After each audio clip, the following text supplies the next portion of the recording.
We're talking H.R. 6666. Yes, you can't make this stuff up. It is a new bill that's been introduced in Congress. It essentially gives $100 billion to creating a massive new surveillance structure in this country. We'll isolate every one of them, and we will find every one of their contacts, and we will make sure that they stay quarantined. Now, some people are saying this means forced vaccinations. Others are saying it means being quarantined in your home against your will. So what exactly is in this bill, and what will it lead to? We're breaking it all down today, right here on Truth in Media.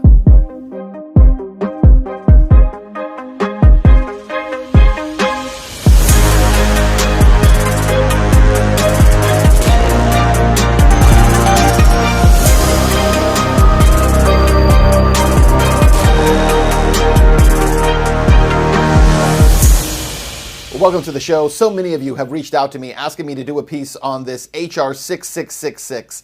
You can't even say that without shaking your head. Were all the other numbers taken, really, in Congress?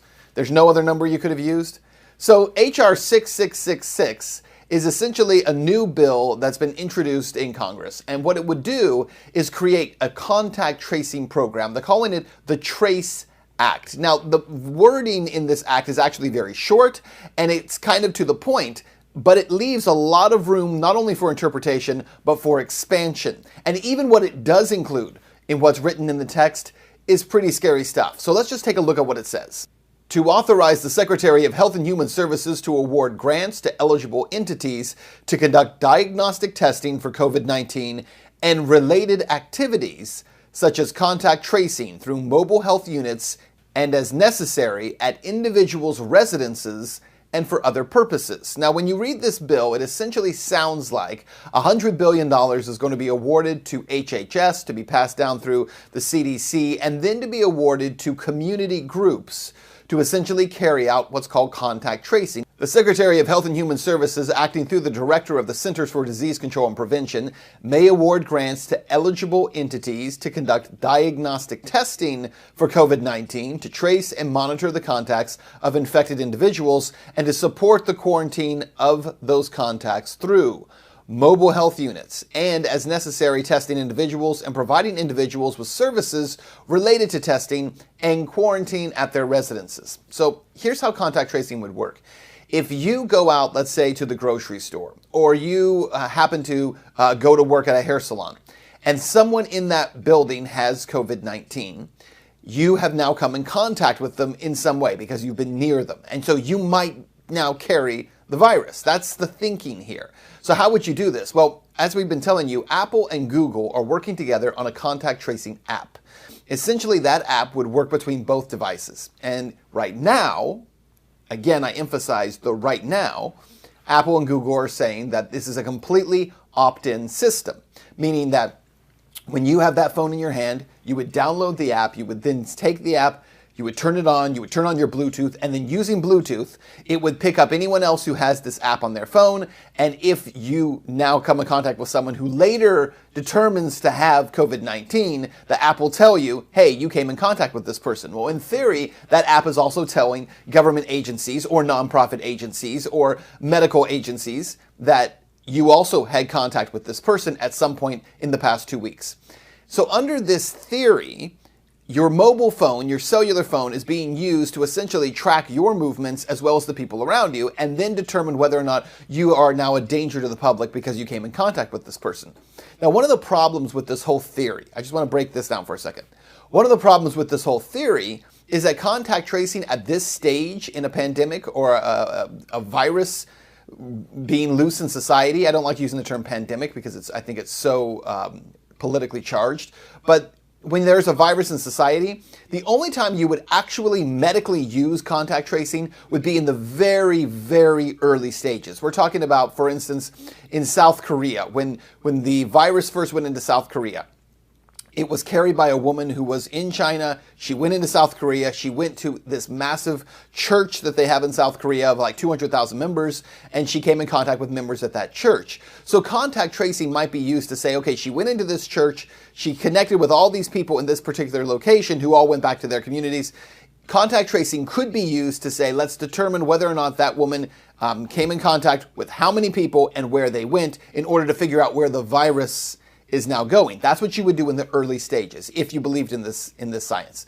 However, at the stage that we're at in the United States, contact tracing is completely useless because we have, number one, a massive amount of the population that's already been exposed to the disease. Because we don't do testing and instead we're trying to do tracing, we don't even know how many people have the disease. That's first. Second of all, it also doesn't make sense because we know that people in pretty much every state have had some form of exposure to the virus. And what we have found through the few tests that have been done on this, the few bits of data that we've collected from the study that was done at USC or the doctors in Bakersfield, California, what we know is that a larger portion of the population has antibodies already in their system than we had thought. So once people in the population have antibodies in their system, contact tracing is pointless.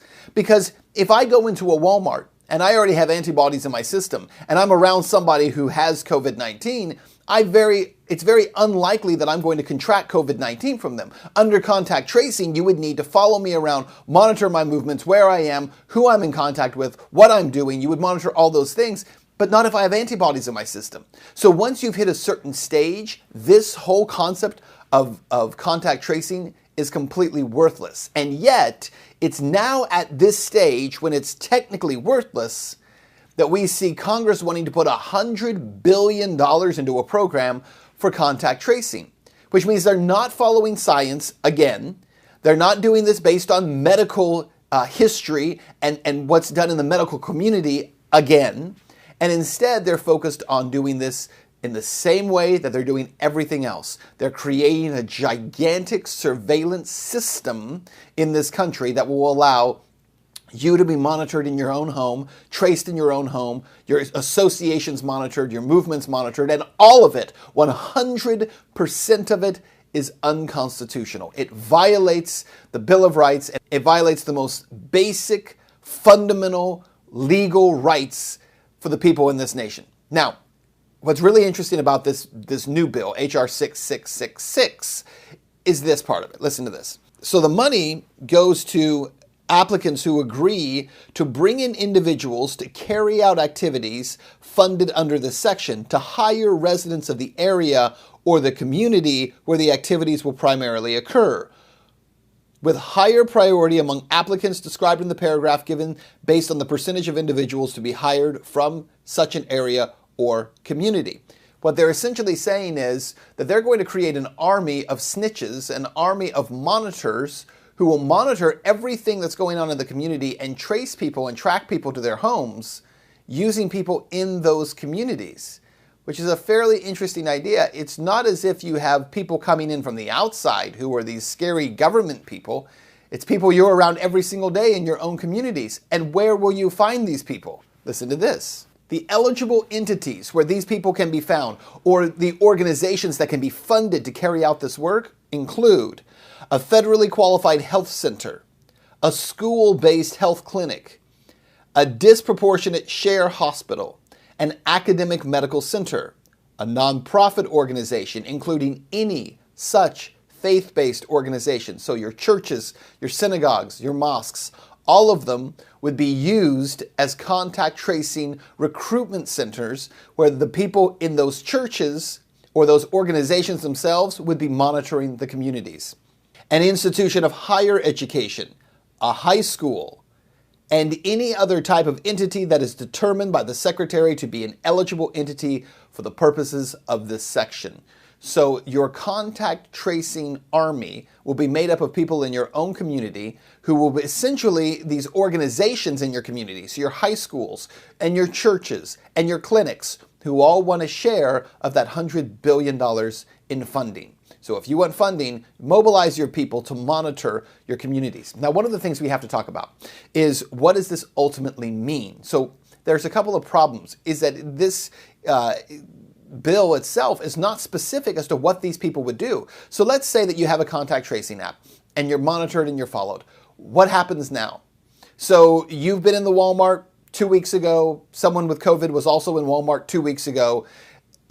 In theory, you're being monitored for that. So what happens? Well, the bill doesn't specify that. It doesn't specify what the actual work of this contact tracing will be.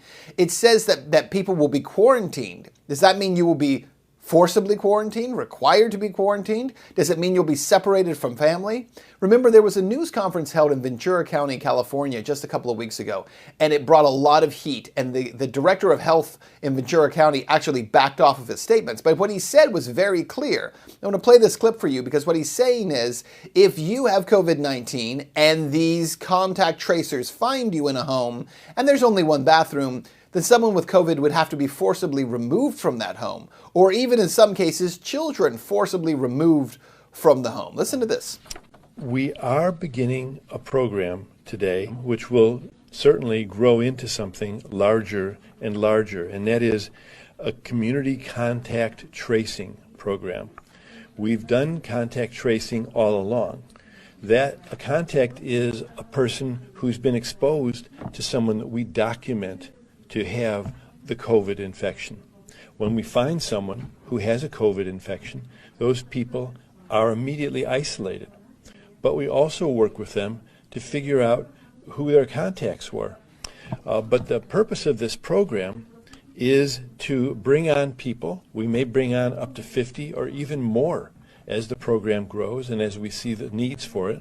As we do more testing, we will find more and more people who have COVID-19, and again, we'll isolate every one of them, and we will find every one of their contacts, and we will make sure that they stay quarantined, and we'll check in with them every day. We're going to do a more complete job, and we're going to do a more meticulous job of making it less and less possible for others in the county to run into someone with COVID-19 infection. It's not just our county. There are going to be thousands of people hired who will be these contact investigators throughout the state. And this is occurring in many, many other states as well, perhaps all of the states in our country. We will be giving intensive training to these people, identifying and finding contacts. Some of the people we find are going to have trouble being isolated. For instance, if they live in a home where there's only one bathroom and there are 3 or 4 other people living there and those people don't have COVID infection, we're not going to be able to keep the person in that home. Every person who we're isolating, for instance, needs to have their own bathroom. And so we'll be moving people like this into other kinds of housing that we have available. Now, the director of health walked back those comments a couple of days later, but it didn't really matter because he meant what he said at the time. It was very clear what he was saying. And here's the problem that we're facing through all of this right now, is that at this point, what's being introduced through this bill, this contact tracing bill, is not about health. That's already been established. It's not about protecting the public. That's already been established. It's about tracking and monitoring and controlling the public. There is a petition on change.org, and I just want to read to you some of what it says because I think it very well lays out why this bill is so wrong and violates the law in so many ways. But H.R. 666 violates inalienable rights to one's person, home, and property, to one's life, freedoms, privacy, and security. It is a violation of the Fourth Amendment, as well as the First, Fifth, Eighth, and Ninth Amendments of the Bill of Rights. It is an illegal act of forced medical treatment upon we the people, and an invasion into our local communities.